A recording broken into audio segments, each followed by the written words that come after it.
រឿងស្នាមដៃខ្មោច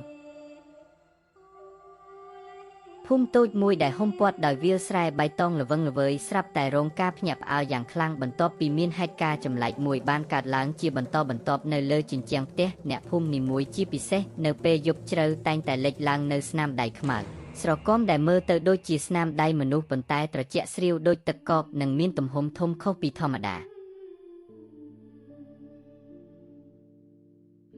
ដំបូងឡើយអ្នកភូមិគិតថាជាស្នាដៃរបស់ក្មេងលេងសើចឬជាសត្វអ្វីមួយដែលបន្សល់ទុកប៉ុន្តែស្នាមដៃទាំងនោះលេចឡើងវិញឥតឈប់ឈរទោះបីជាគេបានលុបវាចេញយ៉ាងណាក៏ដោយលើសពីនេះទៅទៀតស្នាមដៃទាំងនោះមិនត្រឹមតែលេចឡើងនៅលើជញ្ជាំងខាងក្រៅប៉ុណ្ណោះទេថែមទាំងលេចឡើងនៅខាងក្នុងផ្ទះនៅលើគ្រឿងសង្ហារិមនិងគួរឲ្យខ្លាចបំផុតនោះគឺលេចឡើងនៅលើស្បែករបស់អ្នកដែលកំពុងតែគេងលក់ស្កប់ស្កល់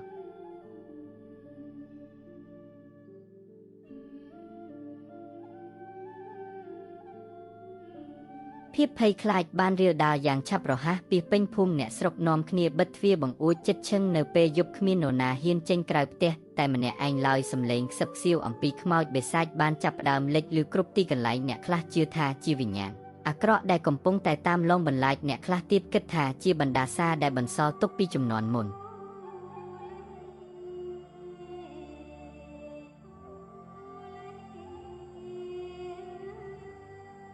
ក្នុងចំណោមអ្នកភូមិទាំងនោះមានបុរសវ័យក្មេងម្នាក់ឈ្មោះថាសុជាតិជាមនុស្សដែលមិនសូវជឿលើរឿងអបិយជំនឿប៉ុន្មានទេគាត់តែងតែព្យាយាមរកហេតុផលបែបវិទ្យាសាស្ត្រសម្រាប់រឿងរ៉ាវចម្លែកទាំងនេះប៉ុន្តែនៅពេលដែលស្នាមដៃខ្មៅស្រគាំបានលេចឡើងនៅលើដៃរបស់ប្អូនស្រីគាត់ដែលកំពុងតែមានជំងឺគាត់ក៏ចាប់ផ្ដើមមានការព្រួយបារម្ភយ៉ាងខ្លាំង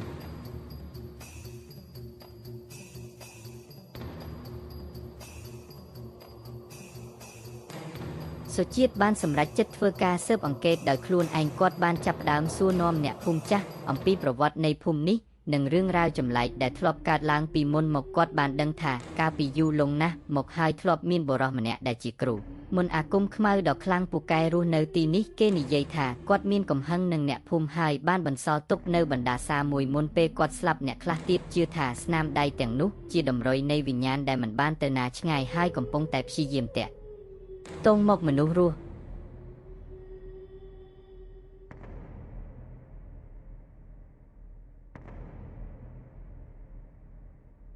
សុជាតិមិនប្រកាសថាត្រូវជឿលើរឿងទាំងនេះឬអត់នោះទេប៉ុន្តែគាត់ដឹងថាគាត់ត្រូវតែធ្វើអ្វីមួយដើម្បីបញ្ឈប់ភាពភ័យខ្លាចដែលកំពុងគ្របដណ្ដប់ភូមិរបស់គាត់បានចំណាយពេលជាច្រើនយប់ដើម្បីចាំមើលនៅតាមផ្ទះដែលមានស្នាមដៃលេចឡើងជាញឹកញាប់ប៉ុន្តែគាត់មិនបានឃើញអ្វីដែលគួរឲ្យសង្ស័យឡើយ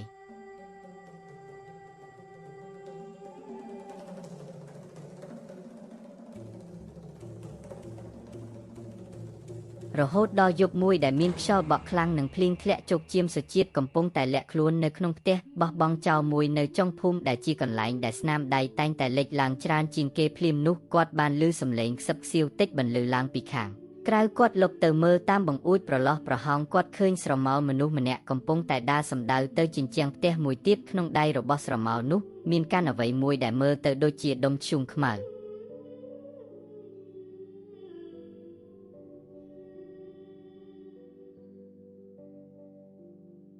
សុជាតិដឹងភ្លាមថាគាត់បានរកឃើញការពិតហើយស្រមោលនោះមិនមែនជាខ្មោចបិសាចអ្វីនោះទេតែជាមនុស្សម្នាក់ដែលកំពុងតែលួចលាក់ធ្វើរឿងចម្លែកទាំងនេះគាត់បានស្ទុះចេញពីផ្ទះបោះបង់ចោលហើយរត់ដេញតាមស្រមោលនោះ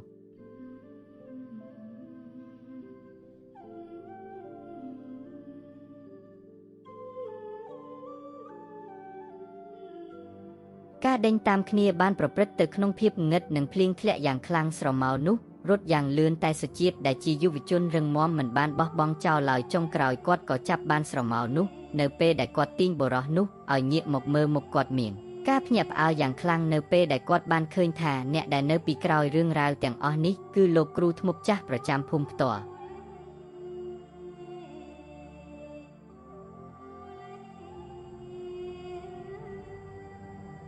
លោកគ្រូធ្មប់បានសារភាពថាគាត់ជាអ្នកដែលបានបង្កើតស្នាមដៃខ្មោចទាំងនោះឡើងគាត់បានធ្វើបែបនេះដោយសារតែគាត់មានការខឹងសម្បារនឹងអ្នកភូមិមួយចំនួនដែលបានមើលងាយគាត់កាលពីមុនគាត់បានប្រើប្រាស់ម្សៅធ្យូងលីជាមួយនឹងថ្នាំពិសេសមួយចំនួនដើម្បីបង្កើតស្នាមដៃដែលលេចឡើងតែនៅពេលយប់ឬក្នុងអាកាសធាតុសើម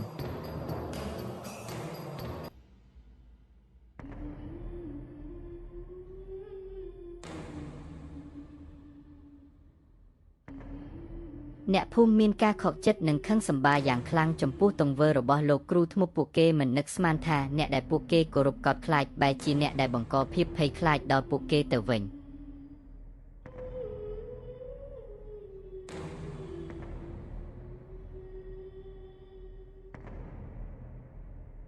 បន្ទាប់ពីហេតុការណ៍នោះមកលោកគ្រូធ្មប់ត្រូវបានបណ្តេញចេញពីភូមិភាពស្ងប់ស្ងាត់និងសន្តិសុខក៏បានត្រឡប់មកកាន់ភូមិវិញអ្នកភូមិបានរៀនសូត្រថាមិនគួរជឿលើរឿងអបិយជំនឿទាំងស្រុងនោះទេហើយគួរតែស្វែងរកការពិតនៅពីក្រោយរាល់ហេតុការណ៍ចម្លែកដែលកើតឡើង